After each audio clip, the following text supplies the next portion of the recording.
অনেকে বলে হুজুর এত চিকিৎসা করতেছি কিন্তু মুখের কালো দাগ দূর হয় না, ব্রণ দূর হয় না, আঁচিল দূর হয় না, মেস্তা দূর হয় না।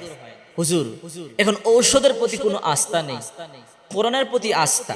কোরআনে এমন কোন আমল আছে কি যার মাধ্যমে ব্রণ, মেস্তা, আঁচিল, চেহারা কালো দাগ দূর করতে পারি? অবশ্যই আছে। কোরআন এমন এক গ্রন্থ যার মধ্যে এমন কিছু নেই যে আপনি পাবেন না। সব সমস্যার সমাধান রয়েছে এই আল কোরআনের মধ্যে। আল্লাহ পাক রব্বুল আলামিন দিয়েছেন। যার ব্রেন যতটুকু সে ততটুকু রিচার্জ করতে পেরেছে, বের করতে পেরেছে।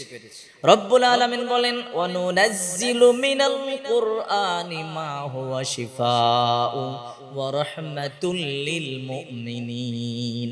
এই আয়াতটির অর্থ শুনলে অবাক হয়ে যাবেন। এই কোরআন নাজিল করা হয়েছে মুমিনদের শিফার জন্য, মুমিনদের রোগ মুক্তির জন্য, মুমিনদেরকে বিপদ থেকে বাঁচানোর জন্য। যখন মুমিন কোনো সমস্যায় পড়ে যাবে এই কোরআন সমাধান দিয়ে দেবে। এই হলো শিফা। আর ওয়া রাহমা, এই কোরআন হলো মুমিনদের জন্য রহমত।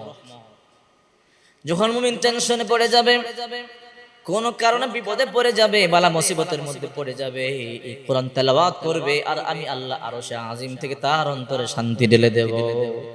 এই কোরআন যত সমস্যা আছে এই কোরআনের মধ্যে তত সমাধান রয়েছে। এই জন্য বিশ্বনবী মুহাম্মদুর রাসূলুল্লাহ সাল্লাল্লাহু আলাইহি ওয়াসাল্লাম বলেন তারাকতু ফীকুম আমরাইন, আমি তোমাদের কাছে দুটি জিনিস রেখে যাচ্ছি। লান তাদিল্লু মা তামাসসাকতুম বিহিমা কিতাবাল্লাহি ওয়া সুন্নাতা ওয়া রাসূলি, যতদিন পর্যন্ত এই দুটি জিনিসকে তোমরা আঁকড়ে ধরে রাখবা ততদিন পর্যন্ত তোমরা পথভ্রষ্ট হবে না। যতদিন তোমরা আঁকড়ে ধরে রাখবা পথভ্রষ্ট হবে না। এর মধ্যে একটা হলো আল কোরআন, কিতাবুল্লাহ আর ওয়া সুন্নাত রাসূলি, আর একটা নবীজির সুন্নাহ। যে ব্যক্তি কোরআন আর নবীজির সুন্নাত, নবীজির হাদিস মতো আমল করবে ওই ব্যক্তি কোনোদিন পথভ্রষ্ট হবে না। ওই ব্যক্তিকে আল্লাহ পাক রব্বুল আলামিন সঠিক পথে রাখবেন। তো অনেকে বলে হুজুর কোরআনের প্রতি অগাধ বিশ্বাস আছে, আমাদেরকে আমল থাকলে আমল বলে দিবেন। অবশ্যই আছে, অবশ্যই আছে। ভালো করে কোট করে নেবেন। সূরা বাকারার ৭১ নম্বর আয়াতের একটা অংশ, মুসাল্লামাতুল লা শিয়াতা ফিহা, যার অর্থ হলো সম্পূর্ণ ত্রুটি মুক্ত, সম্পূর্ণ দোষ ত্রুটি মুক্ত। সুতরাং কোন ব্যক্তি যদি প্রতিদিন ৪০ বার এই আয়াতটুকুন পাঠ করে পানিতে দম করে ওই পানিটা দিয়ে চেহারা দাওয়াত করে, ইনশাআল্লাহ আল্লাহর উপর যদি ভরসা করেন যে আল্লাহ আপনি সবকিছু পারেন, আমরা জানি আপনি সবকিছু শোনেন এবং দেখেন।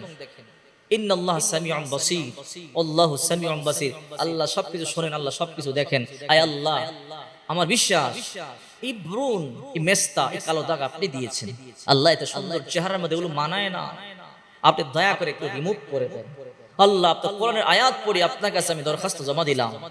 এই বিশ্বাস নিয়ে যদি আপনি কোরআনের আয়াত পড়ে যদি পানিতে দম করে, ইনশাআল্লাহ আপনি এই পানি দিয়ে আপনার চেহারা দাওয়াত করেন, ইনশাআল্লাহ অতি দ্রুত কিছুদিনের মধ্যেই আপনার চেহারা সুন্দর হয়ে যাবে, এগুলো দূর হবে।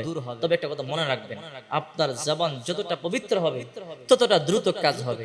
যদি আপনার জবান নাপাক হয়, অপবিত্র হয়, তাহলে আপনার দ্রুত কাজ করবে না। আর আপনার ইয়াকিন, আল্লাহর প্রতি বিশ্বাস যতটা বেশি হবে ততটা দ্রুত কাজ করবে। কারণ বিশ্বাসের নামই হলো ঈমান। আমরা আল্লাহকে দেখি নাই, না দেখে বিশ্বাস করেছি, এটাই ঈমান।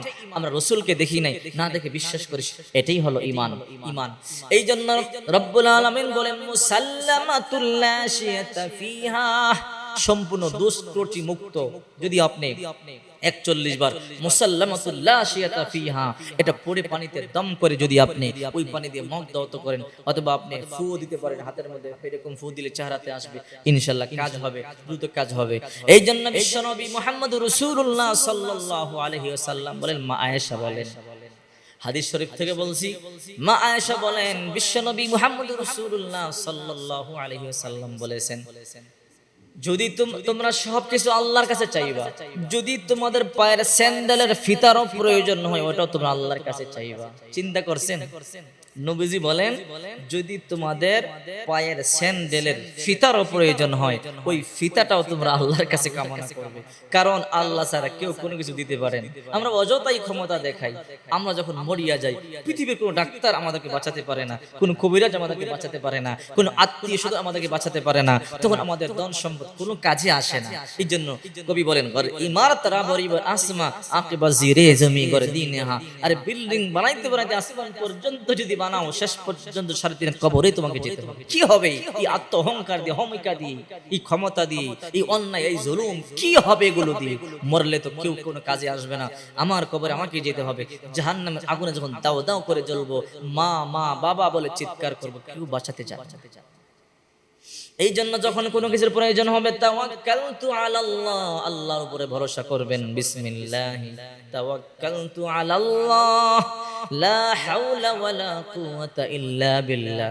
এই দোয়াটি যখন আপনি পড়বেন, আল্লাহর উপরে ভরসা করবেন, আল্লাহ অবশ্যই যত মহা বিপদ হোক, যত মহা সংকট হোক, আল্লাহ তাআলা অবশ্যই আপনাকে হেফাজত করবে।